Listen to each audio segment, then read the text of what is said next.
you know, it's kind of hard sometimes to find clean water in this world, and sometimes you can't see the bottom of the river or it's polluted.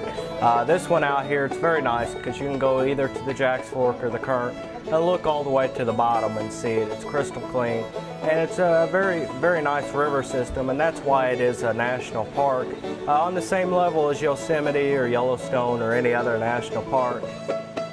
Starting in 1868, people started coming to this region out here at Alley. The mill itself was built in 1894.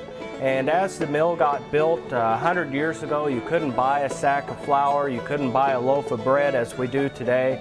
It wasn't available. And being an Ozark farmer, you didn't have money to go and spend on this bread or flour if it was available, which it wasn't. So you would have had to utilize a mill such as this one to have your grain ground down into a product that you could use, such as flour or cornmeal.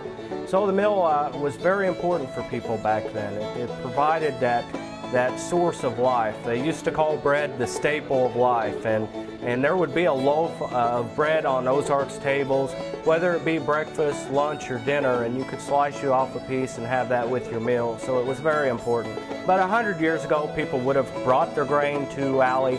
They would have dropped it off here for the miller to grind down, and they would have waited for that. You would stay in the Alley community, and they used to call that milling around, and they would mill around. For your kids, that means you're hanging out or wasting time, something like that. They would mill around. They would go to the mercantile store, get supplies. It was a time for people to socialize. You got to remember, this was a time without telephones and emails. So when they came together, it was a time for neighbors to catch up on old times and talk about the year past and everything. Of course, the water is our power. That's why the mill is here. When I go over here and I turn this wheel, what I'm doing is opening up those flaps, allowing the water to drain out and kick the machines in motion.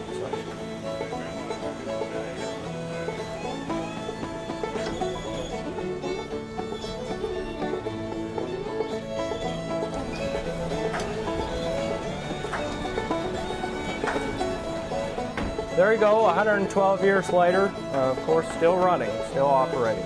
It was very important, these roller mills, because without them you wouldn't have had your daily bread. So you're all welcome to go mill around as they used to.